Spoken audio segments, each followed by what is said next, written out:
Hello दोस्तों, आपका स्वागत है आप ही के चैनल में। अगर आप नए हैं हमारे चैनल पे तो हमारे चैनल को सब्सक्राइब करें और वीडियो को लाइक करें, शेयर करें अपने दोस्तों के साथ। तो चलिए दोस्तों, आज सुनते हैं अशोक क्रांति जी की कुछ बातें।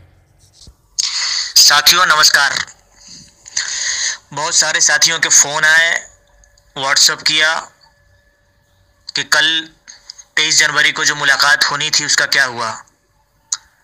साथियों मैं बताना चाहूँगा कि आनंद किशोर जी कल पटना में नहीं थे। वो कल शाम को लौटने वाले थे पटना में। साथियों इसके बाद मैं बोर्ड ऑफिस गया, वहाँ पे बहुत सारी जानकारी मिली।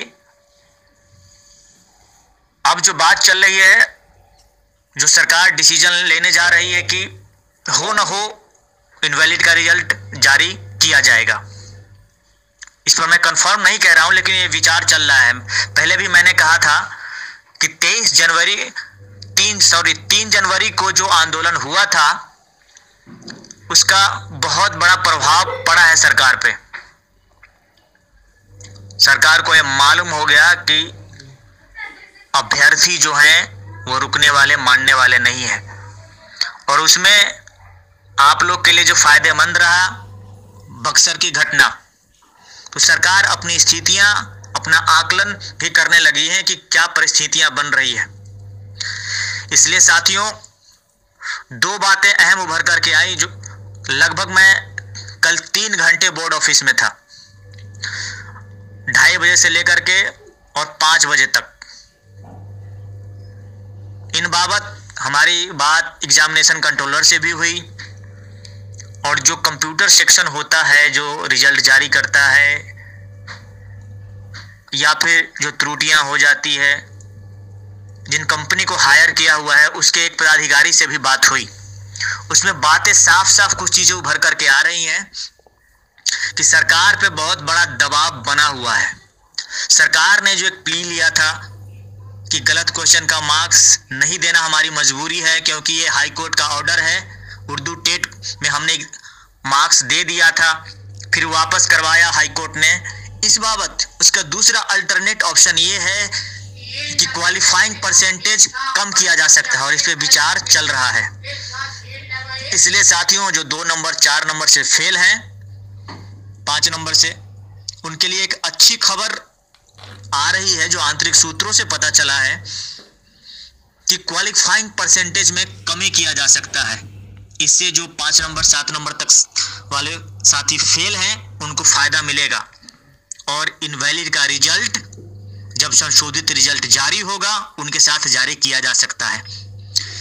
साथियों हो सकता है कि आज शाम यानी 24 जनवरी की शाम में हमारी मुलाकात आनंद किशोर जी से होगी। अगर आज नहीं हुई तो फिर 2-3 दिनों 4 दिनों के अंदर हमारी मुलाकात होगी, और जैसी परिस्थितियां बनेगी उसके अनुसार फिर आगे की आप लोग को जानकारी देंगे। और जो अभी तक जानकारी मिल रही है कि रिजल्ट जारी करने में देरी हो सकती है, यह रिजल्ट 20 फरवरी के बाद भी हो सकता है। इसलिए रिजल्ट जारी करने में लेट लतीफी के खिलाफ न्यायिक टीटी संघ एक आंदोलन कर सकता है। यह 2 फरवरी या फिर 6 फरवरी को होगा।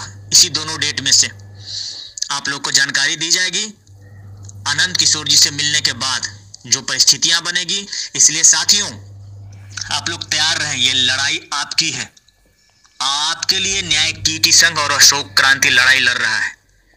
अशोक क्रांति को कोई नौकरी नहीं करनी है, वो सिर्फ और सिर्फ आपके लिए लड़ाई लड़ रहा है। आपको जानकारी के लिए बता दूं कि नौकरी को रिजाइन दे रखा है मैंने, इसलिए नौकरी करने का सवाल ही पैदा नहीं होता है। अगर आप लोग नहीं आएंगे आंदोलन में, सिर्फ फेसबुक और व्हाट्सएप के माध्यम से जानकारी लेंगे, फोन कर करके जानकारी लेंगे, तो ये आप समझे। क्योंकि मैं फिर बताना चाह रहा हूं, जो 3 जनवरी को जो आंदोलन हुआ था उसका बहुत बड़ा प्रभाव पड़ा है सरकार पे। इसलिए फिर आंदोलन होगा और उससे बड़ा आंदोलन होगा, और ये आपके हक में होगा।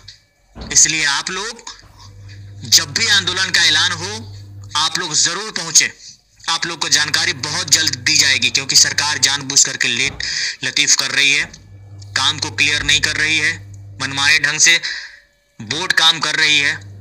इतनी देरी क्यों हो रही है रिजल्ट जारी करने में? सबसे बड़ा सवाल ये भी है। इसलिए साथियों, मुलाकात होने के बाद मैं फिर आप लोग को जानकारी दूंगा। आप मुझे फेसबुक पर भी जोड़ सकते हैं, अशोक क्रांति BTT के नाम से सर्च करके।